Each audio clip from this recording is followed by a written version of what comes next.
Welcome to ITR Live. I'm your host, Chris Hagenow. We are back here in the new studio for another fun-filled, action-packed episode of the gold standard in Iowa conservative entertainment.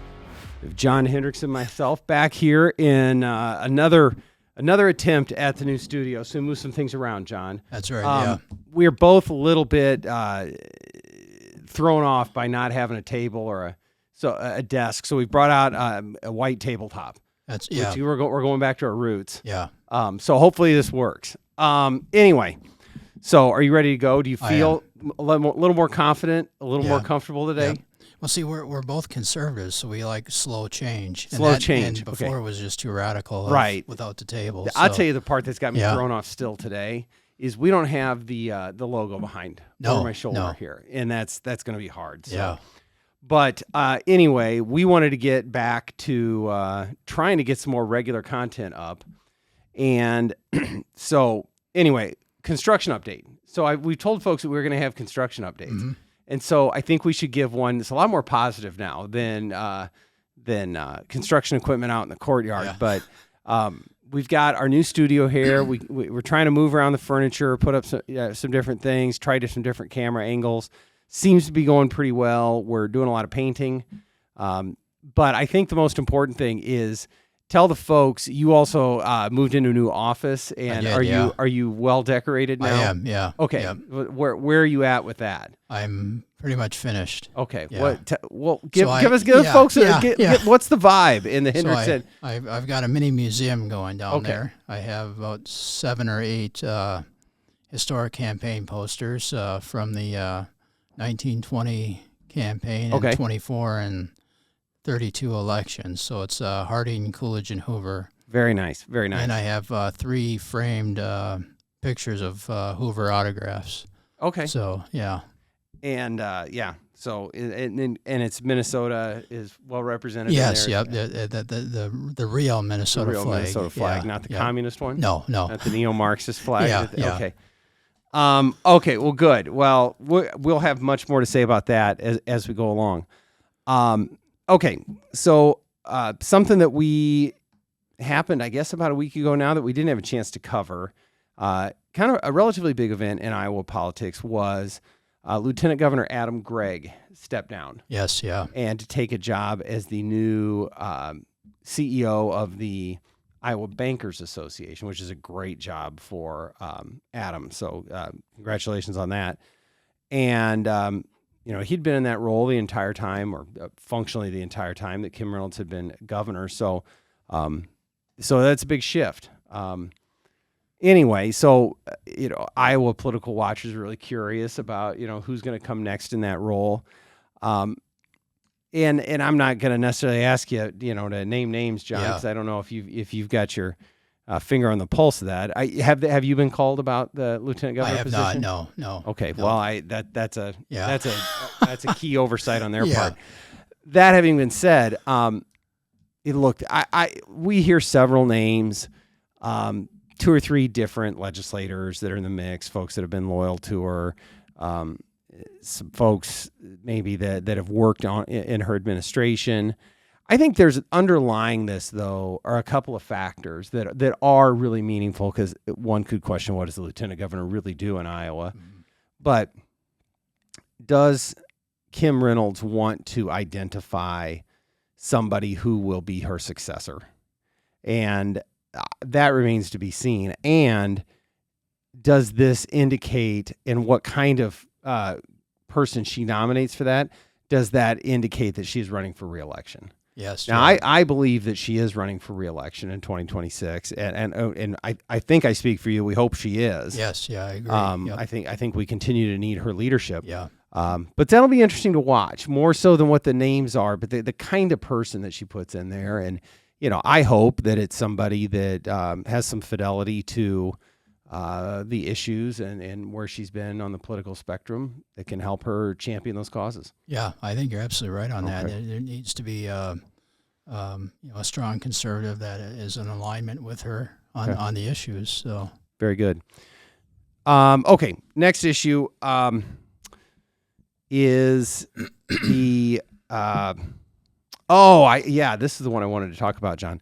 This article, and we talked about it briefly, but I think we need to go over it again here.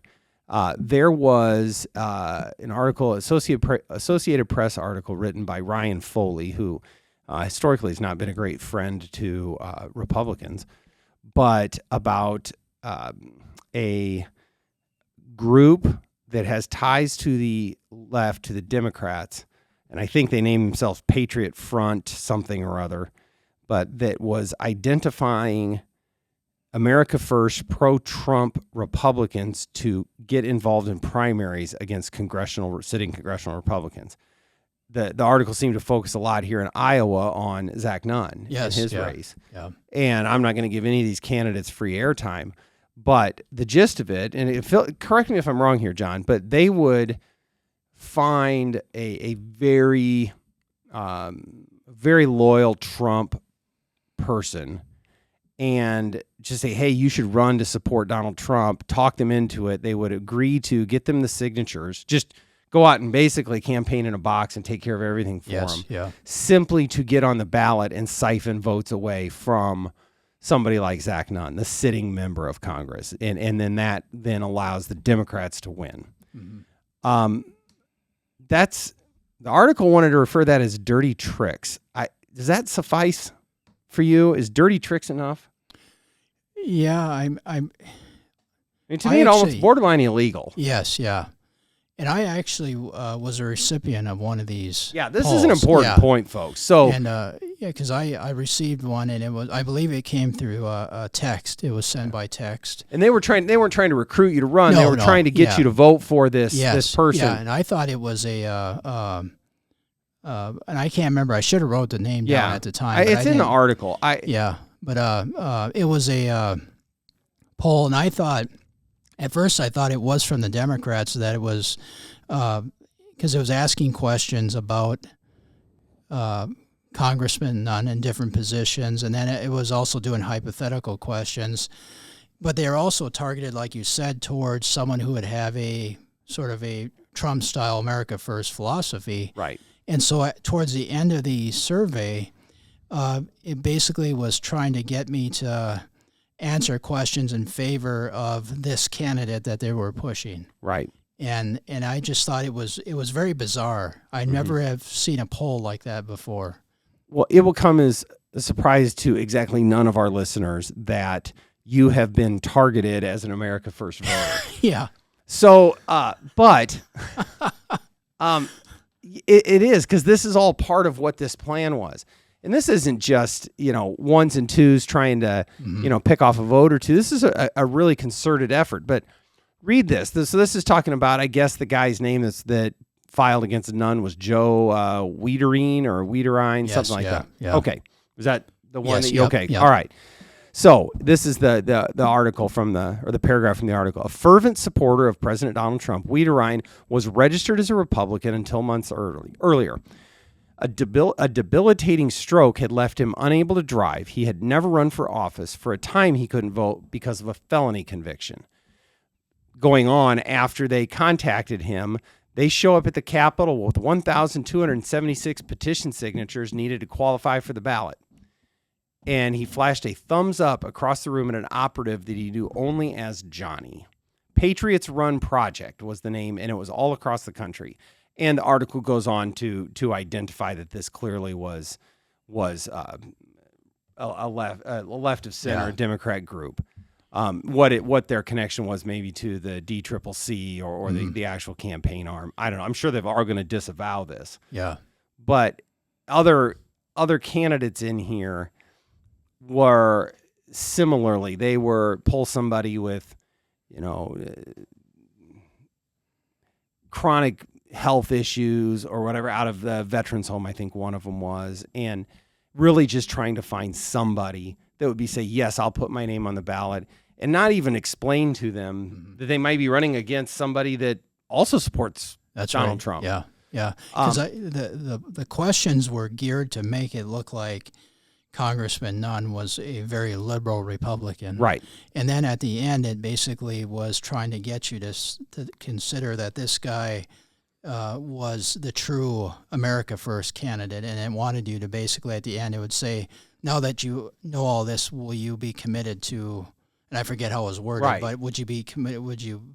Right. Who are you? What is your preference in the 3rd congressional district? Now that you know that this guy is the true America First candidate. Yeah.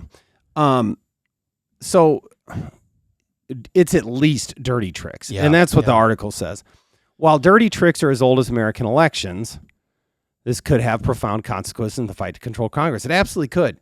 If you can go out and peel 1,000 votes off of Zach Nunn, that's way more than he won by last time.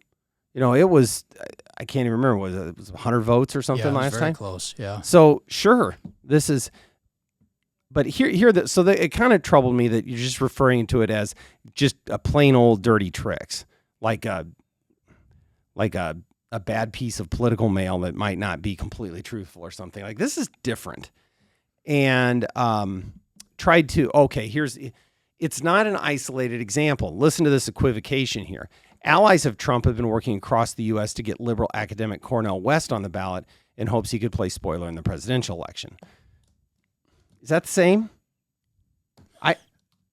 No, because Cornel West wants to be on the ballot. That's right. Yeah, and he understands what's going on. Yeah, and if he's qualified for it, yeah. and Democrats are trying to throw him off, well, okay. Yeah. I mean, it's not deceitful. Mm-hmm. It's not underhanded. It's not preying on somebody who doesn't understand what's going on. Yeah, yeah, and trying to manipulate through a push-pull that. Right. So here's where I really get frustrated with this. How the Democrats, being the party that have been lecturing us incessantly on threats to democracy, up to and including the point where people are now taking matters in their own hands, trying to assassinate twice President Trump because of their rhetoric about saving democracy, pull crap like this. Yeah. And you don't get away with disavowing it. I'm sick and tired of hearing it from them, is that they will pull every stunt in the book, which is real close to, if not across the line of being legal. Mm-hmm. And then they'll throw a fit that we want people to have a photo ID to vote. Yeah. Yeah. Well, you're absolutely right. I mean, I think it's, they're crying democracy all the time, and they're the ones preserving democracy, and they're actually the ones that are trying to work against it. I mean, whether it's, they've tried to get Jill Stein off the ballot in some instances, and I think it was Wisconsin, maybe a few other states. That's right. From the Green Party, and so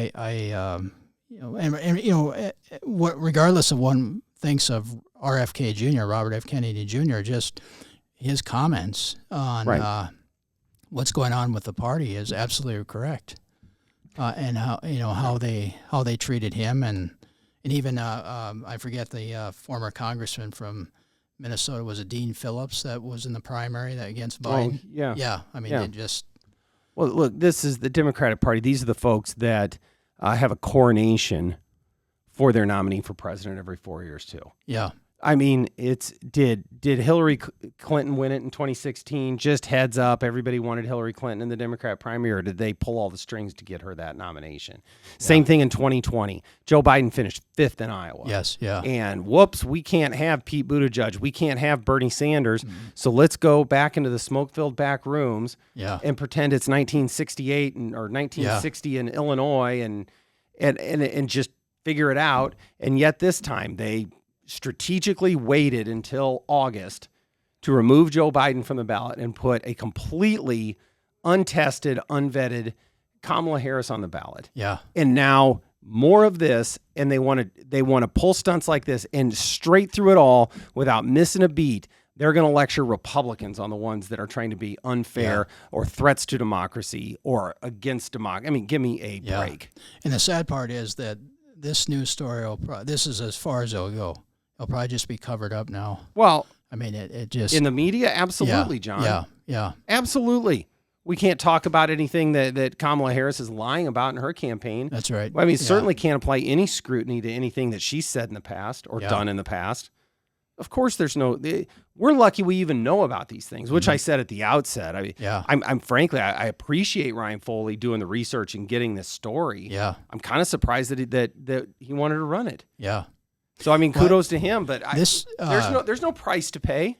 After I did that, I have now deleted every, either by email or text, every poll I've gotten. Yeah. And because I don't trust them anymore. No. And because that was so bizarre. The problem is I love them. I love taking them. I love looking at the results, as you know. Yeah. But if I know it's from a legitimate source, I'll do it. But now I've gotten quite a few from these. I suppose they're front groups. Yeah, it's tough, and I usually once you get a few questions in, you can kind of tell. There's a lot of polls in the field right now in the Nunn and Lenon-Bacam race, which is going to be close. I think Zach Nunn's probably the favorite there.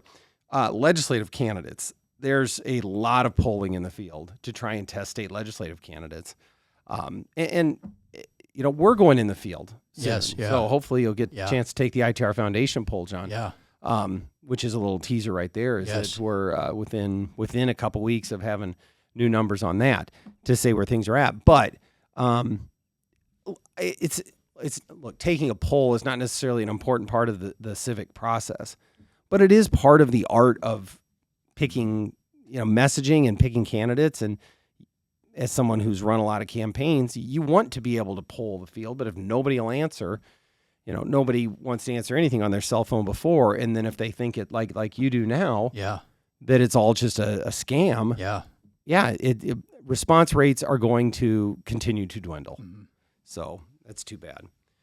Okay, well, good. I wanted to give the folks a quick update on a few election things because we have talked a lot about the presidential race, John. And I want to spend a little bit of time on some of what's going on in state legislative races around the state. And we've talked about these races before, but the one that I think we said maybe even up to a year ago is that the marquee race that's going to garner the most attention, the most time and money is going to be the state Senate race between Senator Brad Zahn and Matt Blake. And that is it's essentially Urbandale and Johnston, or the Polk County part of Urbandale and Johnston. And Senator Zahn's been up on TV already now for, I think, over a week. And I talked to Brad last night. He's working his tail off, and he feels really good about it. But that's going to be, because that's a seat that Joe Biden won in the last election. So he's going to have to work really hard for it. But that's the one and I don't have a really good feel about which way. Here's what I would say. Everyone's been saying for 20 years that Brad Zahn's not going to win an election, and every time he proves them wrong. And I guess at some point we ought to just trust Brad. Yeah. So anyway. Do you think presidential coattails are going to help or hurt in this, or is that going to be a different factor? No, it matters. Yeah. It matters. It matters on the turnout factor. Mm-hmm. Who's got more motivated voters? I will tell you, based on my own experience, in these suburban areas, by the time you get all the way to Election Day, the motivation is usually pretty high on both sides. Yeah. All the Republicans want to vote, all the Democrats want to vote. So even if there's a little bit of difference in that now, I don't think so. Senator Zahn was I think one of the co-chairs in the state for President Trump. Yes. So, Yep. I mean, he's clearly out there. Has been a big supporter. But I do think, though, that, look, there's structurally as a district Republican or Democrat, and you can't overcome that. I mean, Republicans aren't going to win in Iowa City. Yeah. Right. They have. I don't want to say never, because I think there have been some local races on there, but it's a left-wing enclave. Republicans don't win in Berkeley either, right? So that's right. But I will say that you can people will change their votes down ballot. Mm-hmm. And that's where I think somebody like Brad does really well, because people in Urbandale especially know him and they like him. He's a former mayor. He owned the hardware store, and he's just an incredibly likable guy that connects with people. Yes. And I think that matters, especially with independent voters. Well, I mean, just a quick comment on that. I was talking with my neighbor the other weekend, who used to live in Urbandale and was just, I don't know where he is politically, but was just saying all kinds of good things about Brad Zahn. Great guy. I mean, absolutely. You absolutely would want to have Brad Zahn as your neighbor. Yeah. Just a great guy. So anyway, that's out there. The other one in central Iowa that's getting really hot is Mike Pike against Senator Nate Bolton. So Mike Pike is the Republican, and Senator Nate Bolton, who ran for governor, whenever that was, would have been 18 maybe, whenever it was. And so, there's a seat that has traditionally been deep blue over on the east side of Des Moines and Pleasant Hill, the state fairgrounds. And that has trended Republican in the age of Trump. And that is a winnable seat for Senate Republicans. And they are going to have a lot more resources than Senate Democrats, just by nature of being in the majority. And I'm really interested to see where that one comes out as well. I think the idea of having a Republican representing the state fairgrounds is just almost unthinkable to me. But yet here we are. It's a brave new world. On the House side, we have got quite a few of those races have started TV ads. Again, just like on the Senate side, the Republicans seem to have far more resources than the Democrats do. So they're on TV. I know my state representative, Dan Gelbaugh, is on TV. Let's see. I know Representative Gustav is on TV. Yep. No, my good friend Bill is on. He has a really good ad that I saw. He does. I like that one a lot. Yeah, It's the really good ads are ones where, look, you only got 30 seconds, right? And you can actually capture a little bit of who the person is. Yes, yeah. And it's a little bit corny, and that's who Bill is. Yeah. So it's like, it's great. So I love it. And I think we're going to see TV ads in the Ankeny seats. Marshalltown. I saw Marshalltown. Okay. I think we're going to win that seat this year. Mason City. Most of these I think are in the kind of the central Iowa Des Moines TV market, which is about half the state anyway. Yeah. Is where most of those. There's a Senate race in Waterloo Cedar Falls. I think that's going to be interesting. House seat in Dubuque, incumbent Democrat Chuck Eisenhart could be in real trouble this year. One of the more liberal members of the Iowa House. So it's just up and down the ballot. I still think, look, the presidential race has become tight, and I don't believe for a minute that it's only 4 points like the Des Moines Register says. Yeah, I agree with you on that. But I think structurally down ballot, this is still a very, very good environment for Republicans. Not to say that every single Republican incumbent's going to win. There's 2 or 3 of them that got really tough races, like Bill Gustav, for example. Yeah. I think Bill comes out on top, but that's going to be really close. But a lot of these areas, like Marshalltown, for example, they're just years ago they were Democrat seats, and they're not anymore. Those folks are voting Republican. Yeah. So anyway, it's all going to be interesting to see. So I wanted to kind of go through all that again. One, because we haven't touched base on it real quick, and secondly, because we're going to have the ITR. It's a segue to telling folks we're going to have the ITR Foundation poll coming out. And I'm just amazed, you and I are both in Dallas County, and just the amount of yard signs that are out. Oh, my gosh. It's just tremendous. Yeah, it's remarkable. There's a very competitive county attorney race here. There is the state Senate race between Sarah Trone-Garriott and Mark Hansen. And you have, at least around where we're at right here, Democrat State Representative Kennan Judge, who represents West Des Moines and Waukee, against Oliver Bardwell, who is running a very active campaign. Yeah. I saw Oliver putting barn signs up along Hickman Road the other day. Yeah. He's out pounding those things in himself. Yeah. So, it's a lot of work, and it's clear. You can just tell who's actually putting in the work. Yes, yeah. And I think on both sides, Republican and Democrat, at least in these Dallas County seats, they are all putting the work. They are, yeah. And I've always said this, Kennan Judge is one of the hardest working, at least in terms of door knocking, candidates that we've ever seen. Yeah. He's a machine. Yep. And so you tip your cap to that. Anybody that can put in that amount of work. Absolutely, and frankly, Sarah Trone-Garriott is a relentless door knocker as well. Yeah. But it goes both ways. So, all right, John, that's kind of all I had for today.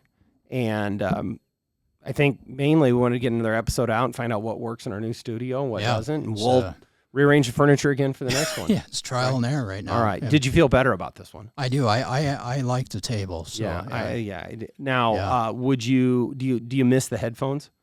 No, not really. Really? I like the headphones. I mean, just like, I don't know. Yeah. But I guess you don't, I never watched Johnny Carson have a pair of headphones on when he did his gig. So I don't know if I need it. I guess am I Ed McMahon? Yeah.